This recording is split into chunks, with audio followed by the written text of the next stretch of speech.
하나님의 말씀을 묵상하고 나의 삶에 적용하는 것. 이건 크게 맹신이나 주술과 다르지 않는 결과를 낳겠다. 종교성과 주술성의 제가 이해하는 가장 큰 차이는, 종교성은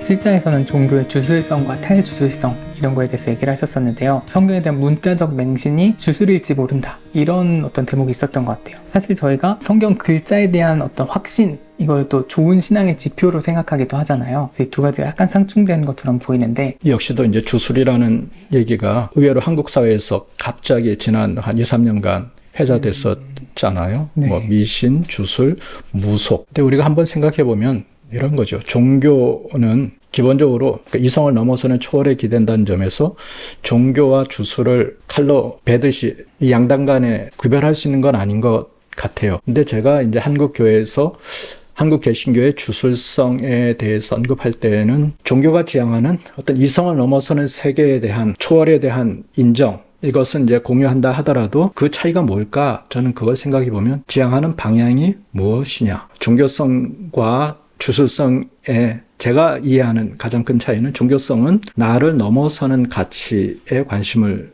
두는 반면에 주술성은 오롯하게 극히 자기 중심적일 수밖에 없다라고 저는 생각합니다. 이 지점에 제가 한국 교회에서 흔하게 제기되는 어떤 하나님의 말씀을 확신하고 그를 위해서 매일 하나님의 말씀을 묵상하고 나의 삶에 적용하는 것.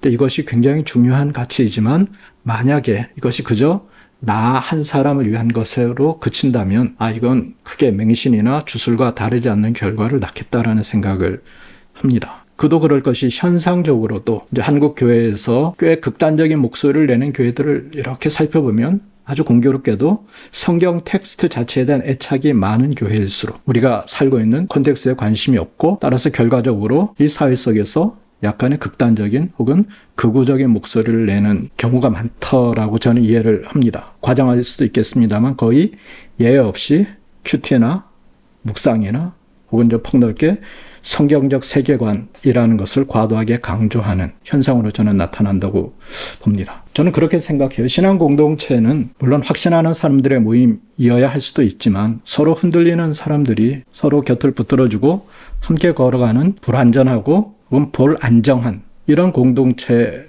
수밖에 없다는 생각을 합니다. 그 가치를 외면할 때 우리는 신앙이 어떤 확신이라는 그 틀 위에서 형성되어야 된다는 강박 속에서 자기들만의 폐쇄된 세계관을 실천하는 사람들이 모이는 이런 섹트처럼 변할 수 있다는 생각을 합니다. 저는 한국 교회 전부 다라고 우리가 얘기할 수는 당연히 없지만, 많은 교회들이 이러한 주술성 혹은 자기의 가치는 개인성을 넘어서지 못하는 이 틀 속에 있기 때문에 한국 개신교는 이런 주술이라는 것을 한번 곰곰하게 곱씹어 봐야 될 필요가 있지 않나라는 생각을 했습니다. 이런 여러 가지 성경에 대한 해석들이나 이런 걸 접하다 보니까 답이 명확하게 지워지면 좋겠는데 그렇지 않은 경우가 더 많고, 오히려 이렇게 의심 속에서 계속 가게 되는 그런 경우가 되게 많더라고요. 신학을 공부하면 공부할수록 더 명확해질 줄 알았는데 더 불명확해지고 뭐가 뭔지 모르겠고 이런 것들이 생겨서 딱 옛날처럼 딱 하나만 답이라고 생각할 때가 훨씬 속편하고 좋았다, 이런 생각이 들 때도 있거든요. 교수님은 개인적으로 어떠신지를 좀 여쭤보고 싶었어요. 저도 비슷한 고민을 꽤 오래 전에 했었던 것 같고요. 지금도 역시 계속 그 고민이 이어지고 있는데, 저도 한때는 내가 목회나 신학을 한번 공부해 볼까라는 생각을 한 적이 아주 잠깐이지만 있었어요. 그 고민의 출발은 그거였던 거죠. 내가 믿었던 것, 내가 확신했던 것이 현실 속에서 과연 이것이 맞는가라는 회의가 들 때, 현상적으로 교회가 보이는 모습, 기독교인들이 보여주는 모습이, 그리고 내가 믿는다고 해왔지만 나의 삶에 어떤 스스로 이렇게 거울 앞에 섰을 때 인정할 수밖에 없는 한계, 이런 걸 보면서 과연 신앙이라는 것이 확신을 더 갖게 된다고 해서 내가 견고해지는가, 그것이 과연 신앙의 모습인가, 이런 거에 대한 고민을 풀어나가는 저는 하나의 방식으로 역사 공부를 선택했던 것 같아요. 역사는 미지의 세계에 대한 내가 탐구죠. 그걸 우리가 신앙적으로, 종교적으로 표현한다면 도를 찾아가는 구도의 과정이라고 할 수 있을 것 같습니다. 저는 기본적으로 가톨릭이건 개신교건 진리를 찾아가는 구도의 여정이라고 이해를 해야 된다고 생각해요. 근데 우리는 도를 알고 있기 때문에 도를 전해야 된다라는 강박이 있는 거죠. 그래서 자기가 선 자리가 무엇인지를 우리가 놓칠 때가 많은 것 같습니다. 그 결과로 나타나는 것이 때로는 위선의 모습으로 나타날 수도 있고 때로는 근본적으로 변화없는 자신에 대한 자학의 모습으로 나타날 수 있을 것 같고요. 그 점에서 저에게 더 중요한 건 지금은 두렵고 떨림으로 구원을 향해 가는 그 여정 속에 있는 자신을 인정하는 것. 이것이 더 필요하지 않나 싶어요. 더 완전한 구원, 또 더 확실한 무언가 가치를 제시하는 데 사람들은 쉽게 흔들릴 수밖에 없거든요. 이것이 뭐 구원파에 빠지건 또 요즘에 한국에서 크게 문제되는 신천지류의 어떤 이단에 빠지는 이유가 자기들은 분명한 해답을 갖고 있다고 이제 외치고 나는 그렇지 못한 열등감 이런 속에서 더 완전한 것, 더 그럴듯한 것, 더 확실한 것을 뭐 제시해 준다니까 그것에 혹하게 끌려가는 거죠. 그러나 과연 그러한가? 그것이 신앙인가라는 근원적인 질문을 우리는 던질 수 있어야 된다고 생각합니다. 그것이 어쩌면 우리가 진정한 진리를 알고 찾아가는 첫 출발점이지 않을까. 2장과 3장에서는 청교도 전통이나 칼빈주의에 대해서 좀 재조명을 하셨던 것 같아요. 저희 채널에서도 기독교 강요를 제가 계속 소개를 하고 있고 아니면 개혁주의 신앙과 관련된 콘텐츠들도 가끔씩 만들고 있는데 한국교회에서 청교도를 바라보는 시선이 다소 좀 미화된 부분이 있었을 수도 있겠다 이런 느낌이 조금 들기도 했었거든요. 제가 늘 교회사 수업을 듣는 목사님들에게 던지는 질문이 있죠. 세계에서 깔뱅주의가 차지하는 비율이 몇 프로나 될까? 기독교인 중에. 뭐 통계마다 차이가 있습니다만 가장 적게 잡히는 게 0.8%라고 얘기하거든요. 그중에 많은 부분이 미국과 한국과 뭐 남아공이나 호주 뭐 이런 데 아주 제한적으로 분포되어 있어요. 우리에게 칼빈주의 혹은 칼빈, 뭐 장로교 이것은 굉장히 익숙하고 편안함을 주는 것이지만 전체 세계 기독교에서 뭐 이런 표현이 어떨지 모르겠습니다만 한 줌도 안 되는 세력이거든요. 숫자가 많다고 정당하고 적다고 정당하지 않은 것은 아니지만 한국 교회에서는 거의 뭐 그분들의 신앙적 배경, 신학적 배경이 무엇이건 간에 깔뱅주의적인 요소, 뭐 더 넓게는 뭐 청교도도 거기에 포함될 수 있겠죠. 이런 것이 우리에게 굉장히 긍정적으로 미화되어 있는 부분들이 있는 것 같아요. 제가 이 책에서 몇 꼭지 청교도에 대해서 다룬 건 과연 그러한가? 신앙의 자유를 찾아 떠난다라고 주장했던 청교도에 대한 입장은 많이 들었지만 실제로 그들을 보내야 했던 영국의 종교 사정 이것에 대해서는 무심했던 부분이 있거든요. 제 책에서는 떠나가는 사람의 얘기도 들어야 되지만 보내주는 사람의 얘기도 한번 귀 기울여 보자.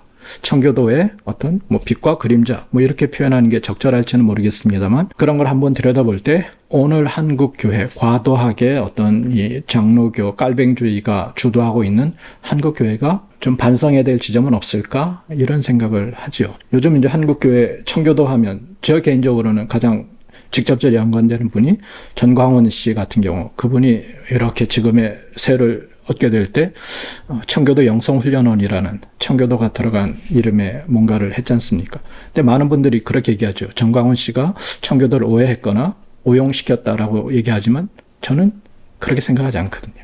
그분이 했던 방식, 이것이 청교도가 했던 방식일 수 있다. 그거를 우리 한국교회는 냉정하게 반성적으로 돌아봐야 된다라는 생각을 합니다. 불편할 수 있지만 한번 곱씹어 볼 지점이라는 생각을 합니다. 저도 원래 이제 장로교 집안에서 자라고 계속 장로교 신앙을 가지고 있긴 한데요. 장로교라는 신앙에 대해서 좀 자부심을 가지는 것도 필요하지만 동시에 어떤 자신들의 역사를 정직하게 직면하고 그것을 반성하고 성찰하고 이런 게 꼭 필요하겠다 그런 생각이 들었던 것 같아요. 그래서 역사를 공부하면 교회사를 공부하면 내가 서 있는 자리에 대한 자부심도 필요하지만 우주적인 교회에 내가 서 있는 자리가 굉장히 지역적이고 작은 자리이다라는 겸손함을 깨닫는 경험을 할 수가 있거든요. 10장에서는 복음주의와 반지성주의의 연관성을 이렇게 짚어주셨는데요. 이 반지성주의라는 게 어떤 현상인지 궁금하기도 하고 이게 또 복음주의랑 어떻게 잇닿아 있는지. 제가 이 책에서 반지성주의를 언급할 때 미국의 반지성주의, 리처드 호프스테더가 미국의 반지성주의와 복음주의를 연결시켜서 연구한 그 성과를 소개하면서 이 책을 출발했어요. 반지성이라는 것은 내가 지성적이지 않다라는 의미이기보다는 내가 가진 지식, 이것의 완전성, 무결성만을 지나치게 강조하다 보니까 더 이상 새로운 것을 배우려고 하지 않는 경직성, 이것이 저는 반지성주의의 특징이라고 생각합니다. 이것이 이제 복음주의라는 것과 연결될 수 있는, 혹은 미국의 주류 교회와 연결될 수 있는 지점이 이거였죠. 우리는 분명한 가치를 가지고 있고 이것이 진리라고 확신하고 있기 때문에 그 진리가 사회 속에서 이게 비춰질 때는 하나의 종교 이데올로기로 비춰지는 거죠. 이렇게 이데올로기가 모든 사회와 개인을 어떤 특정한 가치로 너무 단순화시켜서 환원하는 이거이다 보니까 사람들이 어떤 깊이 고민하고 성찰하고 과연 우리가 가는 것이 맞는 것인가를 멈춰서 되돌아볼 생각을 하기보다는 그것을 전투적으로 밀고 나가고 확장하려는 시도에 그쳐버리는 거죠. 고민 없이 바로 답이 나오는 태도. 전 이것이 반지성주의의 가장 핵심적인 거라고 얘기합니다. 그 반면에 이제 지성주의라는 것은 내가 더 많은 지식을 갖고 있다, 뭐 이런 것을 의미하기보다는 새로움에 대한, 낯섦에 대한, 내가 모르는 것에 대한 나의 무지에 대한 열린 태도, 이것을 이제 지성주의라고 할 수 있을 것 같아요.